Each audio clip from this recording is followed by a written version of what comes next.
Now, Prime Minister of the State of Israel, I request the protocol to escort His Excellency.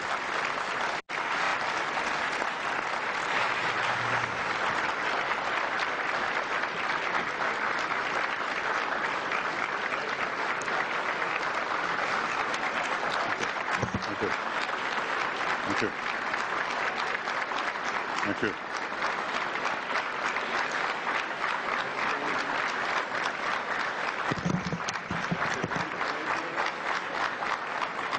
To address the Assembly. Thank you very much, Mr. President. It's a pleasure to see the General Assembly presided by the Ambassador from Israel. And it's good to see all of you, distinguished delegates, ladies and gentlemen. 3,000 years ago, King David reigned over the Jewish state in our eternal capital, Jerusalem. I say that to all those who proclaim that the Jewish state has no roots in our region and that it will soon disappear. Throughout our history, the Jewish people have overcome all the tyrants who have sought our destruction. It's their ideologies that have been discarded by history. The people of Israel live on. We say in Hebrew, Am Yisrael Chai, and the Jewish state will live forever.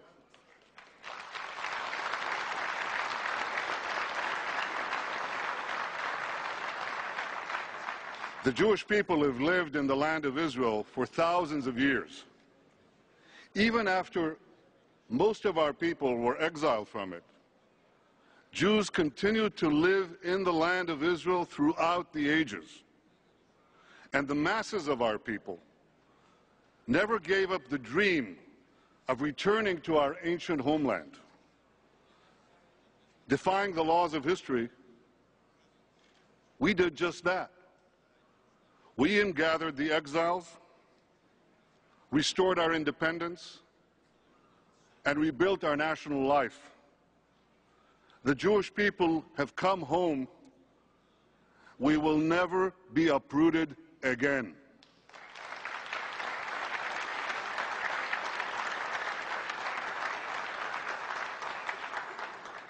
Yesterday was Yom Kippur, the holiest day of the Jewish year. Every year for over 3 millennia, we have come together on this day of reflection and atonement. We take stock of our past. We pray for our future. We remember the sorrows of our persecution. We remember the great travails of our dispersion.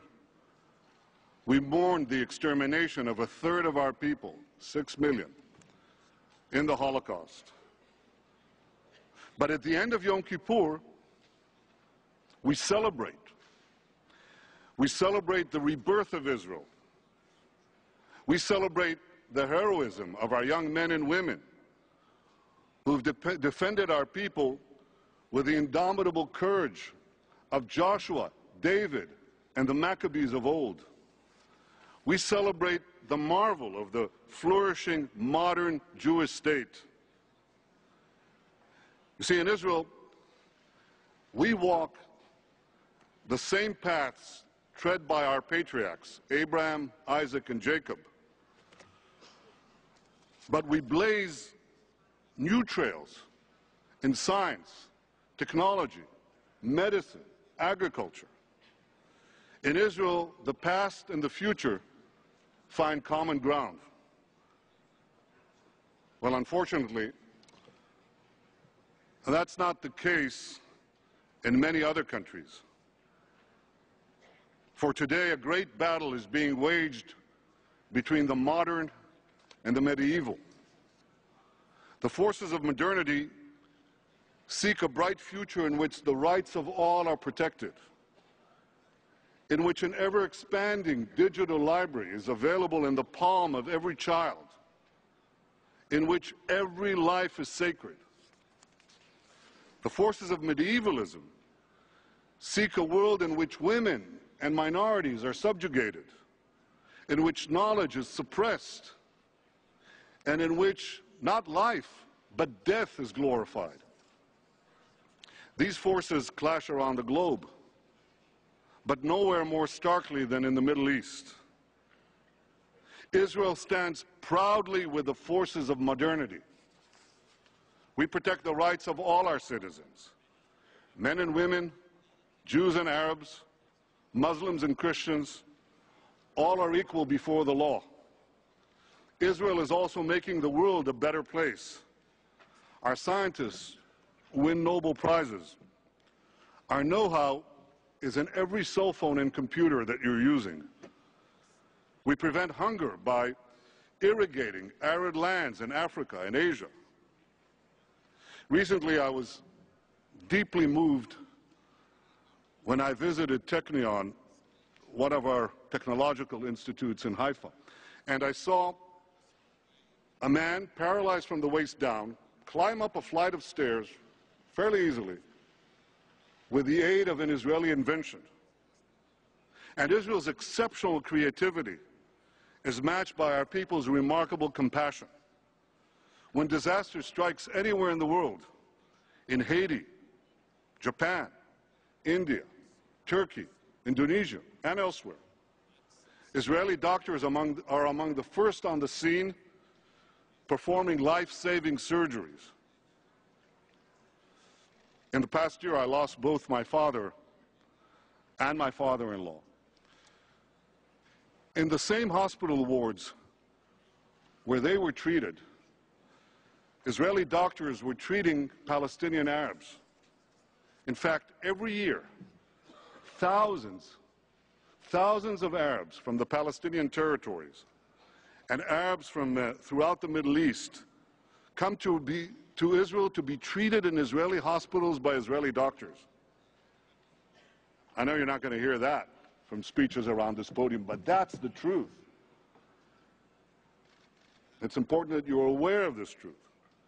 And it's because Israel cherishes life that Israel cherishes peace and seeks peace.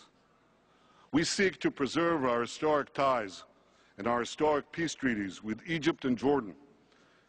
We seek to forge a durable peace with the Palestinians. President Abbas just spoke here. I say to him and I say to you, we won't solve our conflict with libelous speeches at the UN. That's not the way to solve them. We won't solve our conflict with unilateral declarations of statehood. We have to sit together, negotiate together, and reach a mutual compromise in which a demilitarized Palestinian state recognizes the one and only Jewish state.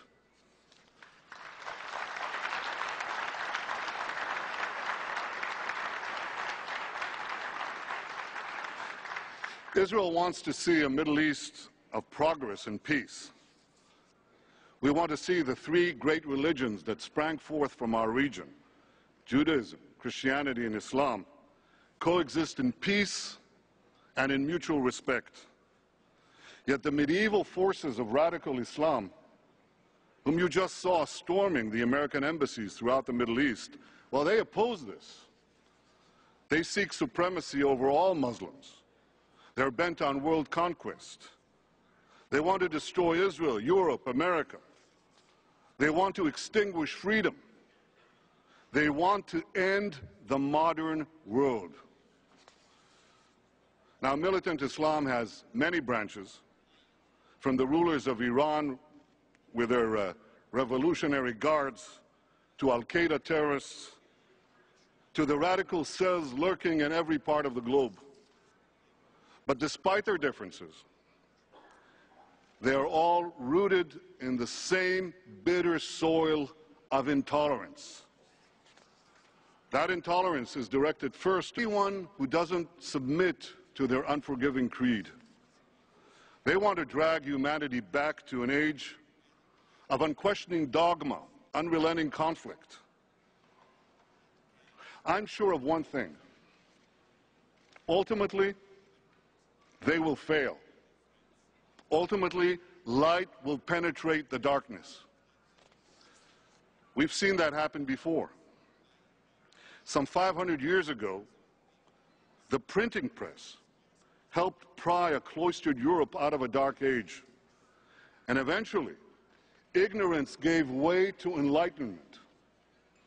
So too, a cloistered Middle East will eventually yield to the irresistible power of freedom and technology. And when this happens, our region will be guided not by fanaticism and conspiracy, but by reason and curiosity. I think the relevant question is this. It's not whether this fanaticism will be defeated. It's how many lives will be lost before it's defeated. And we've seen that happen before too. Some 70 years ago, the world saw another fanatic ideology bent on world conquest. Now it went down in flames, but not before it took millions of people with it. Those who opposed that fanaticism waited too long to act. In the end, they triumphed, but at an horrific cost. My friends, we cannot let that happen again. You see, at stake is not merely the future of my country. At stake is the future of the world. And nothing could imperil our common future more than the arming of Iran with nuclear weapons. To understand what the world would be like with a nuclear-armed Iran, just imagine the world with a nuclear-armed Al-Qaeda. Now, it makes little difference whether these lethal weapons are in the hands of the world's most dangerous terrorist regime or the world's most dangerous terrorist organization. They're both fired by the same hatred. They're both driven by the same lust for violence. Just look at what the Iranian regime has done up till now without nuclear weapons. In 2009, they brutally put down the protests, mass protests for democracy in their own country. Today, their henchmen are participating in the slaughter of tens of thousands of Syrian civilians, including thousands of children, directly participating in this murder. They abetted the killing of American soldiers in Iraq and continue to do so in Afghanistan. And before that, Iranian proxies killed hundreds of American troops in Beirut and in Saudi Arabia. They've turned Lebanon and Gaza into terrorist strongholds, embedding nearly 100,000 missiles and rockets in civilian areas. Thousands of these rockets and missiles have already been fired at Israeli communities by their terrorist proxies. In the last year, they've spread their international terror networks to 24 countries across 5 continents, from India and Thailand to Kenya and Bulgaria. They've even plotted to blow up a restaurant a few blocks from the White House in order to kill a diplomat. And of course, Iran's rulers repeatedly deny the Holocaust and call for Israel's destruction almost on a daily basis, as they did again this week from the United Nations. So I ask you, given this record of Iranian aggression without nuclear weapons, just imagine Iranian aggression with nuclear weapons. Imagine their long-range missiles tipped with nuclear warheads